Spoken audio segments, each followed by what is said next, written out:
Madam मैं एक मुसलमान हूँ, मैं इस्लाम को मानने वाला बावकार इंसान हूँ और मेरे मजहब की बुनियादी तालीम तौहीद है, ला इलाहा इल्लल्लाह, नहीं है कोई खुदा सिवा अल्लाह के। जनाब राजनाथ सिंह साहब ने बड़ा ही अजीब व गरीब और तकलीफ दे बात कही उम्मुल मोमिनीन के बारे में और उम्मुल किताब के बारे में। खबर नहीं जिन्हें अपने दीन व मजहब की हमें वो दीन का मतलब सिखाने निकले हैं। हमारे मुल्क का आइन क्या इस लफ्ज से आगाज होता है वी द पीपल। इसका आगाज भारत माता के नाम से नहीं होता है। अगर दस्तूर का ये पहला सफा ये बात करता है तो फिर कैसे किसी शहरी को किसी खुदा देवी देवता की इबादत करने पर या सजदा करने पर मजबूर किया जा सकता है? अवामी हाकिम में मुल्क किसी खुदा देवी देवता मजहबी इलामत के नाम से नहीं चलता, ना मुल्क किसी एक मजहब की मिल्कियत है। हमारा भारत एक इसका मजमुआ क्या है? इसमें हिंदू है, मुसलमान है, सिख है, ईसाई है, जैन है, एथिस्ट है, मेहनत कश है, किसान, गरीब, मजलूम और दलित है। अगर भारत को देवी कहने और उसके आगे सजदा करने तो दरअसल कौम परस्ती को, वतन से मोहब्बत को मजहब में तब्दील कर रहे और फिर यहाँ पर बोल रहे कि अगर भारत में रहना है तो वंदे मातरम गाना पड़ेगा। भाई ये संविधान के खिलाफ है, सुप्रीम कोर्ट के जजमेंट के खिलाफ है। कि हसरत मोहानी की कौमियत क्या थी जिसने इनकलाब जिंदाबाद का नारा दिया? यूसुफ मेहरली ने quit India Simon go back का नारा दिया तो उसकी कौमियत क्या थी? अगर हैदराबाद से मौलवी अलाउद्दीन जो मक्का मस्जिद का पहला मुजरिम है काला पानी में, और तुरेबाज खान जो मारकर लाश को लटका दिया गया था हैदराबाद में 8 दिन तक, उसकी कौमियत क्या थी? अगर इनायतुल्लाह काफी जो जिहाद का फतवा अंग्रेजों के खिलाफ दिया मुरादाबाद में, और जब फांसी की सजा के ओर जा रहे हैं मौलाना काफी की जबान पर क्या था? वो रसूलुल्लाह हमारे प्रॉफिट की नात पढ़ रहे थे। क्या पढ़ रहे थे? कोई गुल बाकी रहेगा ना चमन रह जाएगा, पर रसूलुल्लाह का दीन हसन रह जाएगा। तो उनकी कौमियत क्या थी? माल्टा की जेल में महमूद हसन, हुसैन अहमद मदनी 6 महीने माल्टा की जेल की ग्राउंड में पड़े रहे, उनकी कौमियत क्या थी? अल्लामा फजल खैराबादी का वो सेल काला पानी का पुकार कर से पूछ रहा है जो वहीं पर मर गए, खबर वहां पर है, बताओ मेरी कौमियत क्या थी? मैडम मैं एक मुसलमान, मैं इस्लाम को मानने वाला बावकार इंसान हूँ और मेरे मजहब की बुनियादी तालीम तौहीद है, ला इलाहा इल्लल्लाह, नहीं है कोई खुदा सिवा अल्लाह के। इस्लाम मुसलमान होना हमारे ईमान में मुल्क की मोहब्बत बीच में नहीं आती, और मुल्क से मोहब्बत है और रहेगी हमेशा। मुझे वतन से बेइंतहा मोहब्बत है मैडम, और इंशाल्लाह हमेशा रहेगी। मगर बावजूद इसके कि मेरी मस्जिद, मेरी इबादतगाह, मेरे कपड़े, मेरे कारोबार पर हमले होते, मगर मैं फिर भी कहता हूं कि वतन मेरा है, वतन को हम छोड़कर नहीं जाएंगे। बहुत बहुत शुक्रिया आपका कि आपने एक अहम मौजू पर मुझे बोलने का मौका इनायत फरमाया। और बड़े अफसोस की बात है कि बड़ी धूमधाम से हुकूमत की तरफ से इस बात को रखा गया, मगर 30 से ज़्यादा MP यहाँ पर मौजूद नहीं है। मैडम पहले तो मैं वज़ीर आज़म की इस बात की मजम्मत करता हूँ और उनको बताना चाहूँगा कि जिना के बारे में जो कहा था, हम तो जिना के सख्त मुखालिफ है, इसलिए भारत को अपना वतन माने। मगर 42 में आपके प्यारे वीर और जिना की पार्टी ने नॉर्थ वेस्ट फ्रंटियर, सिंध और बंगाल में मिलकर हुकूमत चलाई और उस हुकूमत ने 1.5 लाख हिंदू और मुसलमानों को अंग्रेजों की फौज में शामिल कराया ताकि वो लड़े। तो किसी शायर ने अच्छा कहा था वजीर आजम के बारे में कि फरेब देकर जमाने को पारसा ना बनिए, इन्हें कहो कि वो बंदा बने खुदा ना बने, अमीर शहर यही चाहता या हजरत कि हमारी चीख गले में रहे सदा ना बने। दूसरी बात मैडम, हमारे वजीर दिफा जनाब राजनाथ सिंह साहब ने बड़ा ही अजीब व गरीब और तकलीफ दे बात कही उम्मुल मोमिनीन के बारे में और उम्मुल किताब के बारे में। उम्मुल मोमिनीन उनको कहते हैं जो हमारे प्रॉफिट मोहम्मद सल्लल्लाहु अलैहि वसल्लम की वाइफ हैं। वो हम तमाम मुसलमानों की माँ, हम उनको तसव्वुर करते हैं, मगर हम उनकी इबादत नहीं करते। हम अपनी माँ की इबादत नहीं करते। उम्मुल किताब कुरान है, हम कुरान की इबादत नहीं करते। कुरान अल्लाह का बिजावा कलाम है। तो उसके बारे में शायर ने अच्छा कहा कि खबर नहीं जिन्हें अपने दीन व मजहब की हमें वो दीन का मतलब सिखाने निकले हैं। अहम बात यह है कि मैडम हमारे मुल्क का आइन क्या इस लफ्ज से आगाज होता है वी द पीपल। इसका आगाज भारत माता के नाम से नहीं होता है। हमारे संविधान का जो प्रियम्बल है वो क्या कहता है? Liberty of thought, expression, belief, faith and worship. अगर दस्तूर का ये पहला सफा ये बात करता है तो फिर कैसे किसी शहरी को किसी खुदा देवी देवता की इबादत करने पर या सजदा करने पर मजबूर किया जा सकता है? आप ही की पार्टी से आज की जो बातें हुई है इसी को बोल रही हैं। हमारे कॉन्स्टिट्यूंट असेंबली में मैडम एक मोहतरमा थी रोहिणी कुमार चौधरी ने एक तजवीज दी थी कि प्रियम्बल में किसी देवी के नाम से शुरू हो। उन्होंने खास तौर से वंदे मातरम का जिक्र किया, मगर उसको कबूल नहीं किया गया। फिर KV कामत साहब ने एक तजवीज दी कि इट्स सिटीजन्स को बदलकर हर सिटीजन्स किया जाए और खुदा के नाम से शुरू किया जाए। वो तरमीम को मुस्तरद कर दिया गया। हमारे संविधान का उसूल यह है कि भारत क्या है, उसकी अवाम है, अवामी कानून की मुसन्निफ है, अवाम मर्जी से सबसे बालातर है, अवामी हाकिम है। मुल्क किसी खुदा देवी देवता मजहबी इलामत के नाम से नहीं चलता, ना मुल्क किसी एक मजहब की मिल्कियत है। इसीलिए बाबा साहब अंबेडकर ने क्या कहा था, उन्होंने मदर इंडिया के नजरिए को मुस्तरद किया। बाबा साहब ने एक नई इस्तिलाह वजह कर दी और कहा कि भविष्यत भारत, ये बाबा साहब अंबेडकर ने कहा। अब मैडम, अगर मजहबी आजादी इस आइन का बुनियादी उसूल है तो सवाल ये पैदा होता है कि उस वक्त हमारे जो कॉन्स्टिट्यूंट असेंबली के प्रेसिडेंट थे जनाब राजेंद्र प्रसाद साहब ने किस बुनियाद पर वंदे मातरम को कौमी तराना करार दिया? ना तो कोई सेक्युलर रेजोल्यूशन है इसके बारे में। मैडम, मैं आपको बताना चाहूंगा कि जुडिशरी क्या कहती है। बीजू इमैनुअल केस है 1986 का, जिसमें जिहोवा विटनेस ने कहा कि मैं नेशनल एंथम के वक्त खड़े रहूंगी, पढ़ूंगी नहीं। सुप्रीम कोर्ट ने कहा कि उसने कोई गुनाह नहीं किया।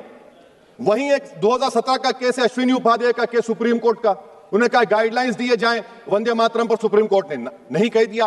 फिर आप आ जाइए madam, prevention of insult act national 1971, इसमें नेशनल सॉन्ग नहीं है, सिर्फ नेशनल एम्बलम और आपका नेशनल एंथम है।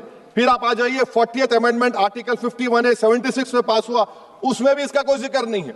मैडम, मैं आपके सामने बताना चाहूंगा कि हमारा भारत एक इसका मजमुआ क्या है, इसमें हिंदू है, मुसलमान है, सिख है, ईसाई है, जैन है, एथिस्ट है, मेहनतकश है, किसान, गरीब, मजलूम और दलित है। मगर अगर जो तकारीर आज हमने यहां पर सुनी और बाहर जो सुनते हैं, अगर भारत को देवी कहने और उसके आगे सजदा करने, तो दरअसल कौम परस्ती को, वतन से मोहब्बत को मजहब में तब्दील कर रहे, और फिर यहां पर बोल रहे कि अगर भारत में रहना है तो वंदे मातरम गाना पड़ेगा। भाई, ये तो संविधान के खिलाफ है, सुप्रीम कोर्ट के जजमेंट के खिलाफ है। अगर वंदे मातरम मैडम कौमियत का मियार है तो फिर सवाल यह है कि हजरत मोहानी की कौमियत क्या थी जिसने इनकलाब जिंदाबाद का नारा दिया? अगर यूसुफ मेहरली ने quit India Simon go back का नारा दिया तो उसकी कौमियत क्या थी?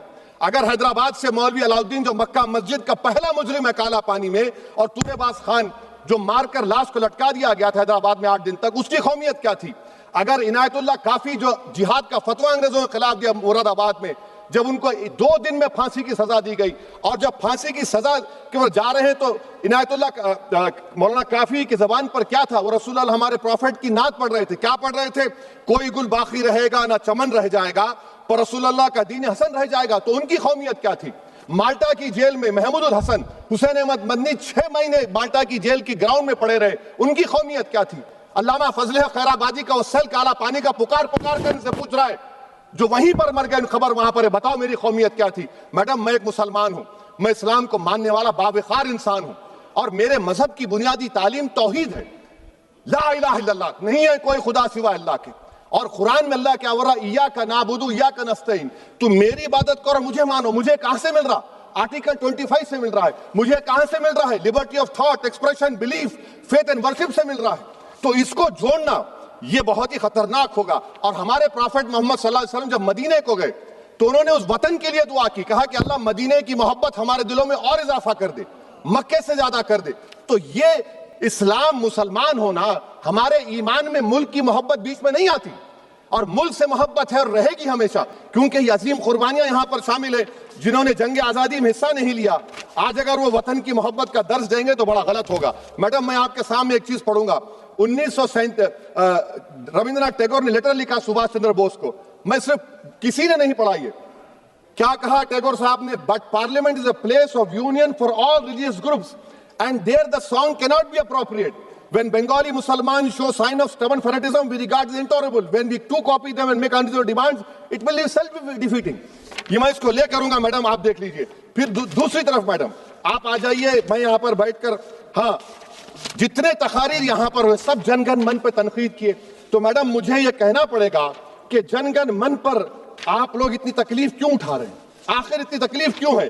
तो मैं जब जाकर देखा तो मुझे 28 दिसंबर का ऑर्गेनाइजर मैगजीन का आर्टिकल मिला, जिसमें ऑर्गेनाइजर लिखता है कि what is the moral sanction behind government choice of Janagana Mana, except that it can be made an item of entertainment at the sumptuous parties thrown by government officials। आप बताइए, इसका बोलेंगे आप? और फिर उसके काइंड कैसा करते हैं? It will mean we can not love our motherhood. Madam please, it will mean that Vande Mataram is buried alive with the word Jangan Mana on the tombstone, for the tomb will also be of Jangan Mana of the will of the people। इस पर आप क्या बोलेंगे? Madam मैं आपको ये बताना चाह रहा हूं कि वतन की मोहब्बत हमारे लिए बहुत अहम है, मगर ये बताइए हमको कि अभी मैडम यहां पर आनंद मठ के बारे में बहुत कुछ कहा गया, मैं सिर्फ 2 मिसालें आपको देता हूं।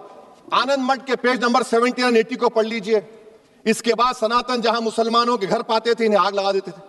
आप पेज नंबर 98 पढ़िए, हमें सिर्फ इन मुसलमानों को जड़ से खत्म करना है क्योंकि खुदा के दुश्मन बन चुके हैं।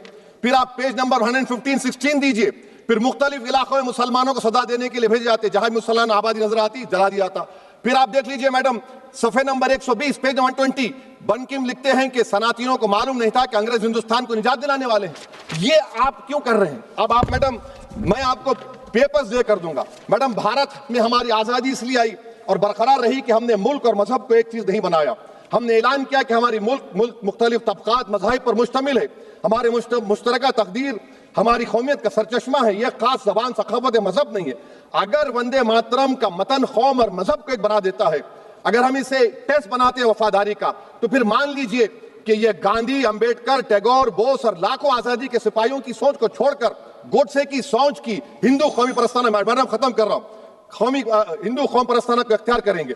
मुझे वतन से बेइंतहा मोहब्बत है मैडम, और इंशाल्लाह हमेशा रहेगी, मगर बावजूद इसके कि मेरी मस्जिद, मेरी इबादत गाह, मेरे कपड़े, मेरे कारोबार पर हमले होते, मगर मैं फिर भी कहता हूं कि वतन मेरा है, वतन को हम छोड़कर नहीं जाएंगे। मगर हुब्बुल वतनी का क्या मुतालबा है? हुब्बुल वतनी ये कहता है कि वतन से मोहब्बत है तो जुल्म को खत्म करो, गरीबी को खत्म करो, बेरोजगारी को खत्म करो, जबर का खात्मा करो, अमन का गहवारा बनाओ, पाकिस्तान की दहशतगर्दी को खत्म करो, एक्सप्लॉयटेशन को रोको, शरारत को रोको, मुल्क के खिलाफ की जाने वाली साजिश खत्म करो। मैडम, भारत एक चमन है जहां पर हर फूल को खिलना चाहिए, और अगर कोई इस फूल के, अगर पूरे फूल खिलेंगे तो उसकी खुशबू से ये वतन मौतर होगा, मगर अगर इस चमन का माली ये कहेगा कि एक ही फूल खिलेगा, तो मैं जिम्मेदारी के साथ कह रहा हूं, अगर एक ही फूल खिलेगा तो वो सहरा बन जाएगा और माली माली नहीं रहेगा, वो जल्लाद कहलाएगा। तो इसीलिए मैडम, हम उम्मीद करते हैं कि हुकूमत इस पर जोर जबर ना करे।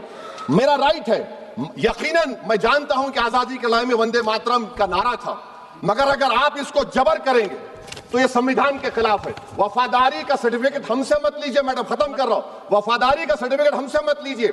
आपके बुजुर्गों के कोई एक किताब में लिख के क्या लिखा है बता दीजिए, कहां पर क्या लिखा हुआ है। तो मैं मैडम, मैं इस शेर पर अपनी बात को खत्म कर रहा हूं मैडम, मैं इस शेर पर अपनी बात को खत्म कर रहा हूं मैडम, मैं अपनी बात को खत्म कर देता हूं मैडम, क्योंकि आप बहुत जल्दी में हैं कि भारत जिंदाबाद, हिंदू मुसलमान जिंदाबाद, दलित जिंदाबाद, ईसाई जिंदाबाद, आदिवासी जिंदाबाद, जो किसी खुदा को नहीं मानते वो भी जिंदाबाद, और मैडम सब पिछड़ा सब आ गया इसमें। तो हम उम्मीद करते कि इस रूह को आप समझेंगे, अगर आप सिर्फ अपनी आइडियोलॉजी को लेकर चलेंगे। और आखिर में मैडम, जनाब बंकिम चंद्रा साहब के बारे में मैं आपके सामने डॉक्यूमेंट लेकर रहा हूं कि उन्होंने बीए का एग्जाम पास नहीं किया था, 7 मार्क्स से फेल हो गए थे, ये भी रख रहा हूं। तो आप जिसको लिटरेरी जायंट बता रहे, ये नहीं है। बहुत बहुत शुक्रिया।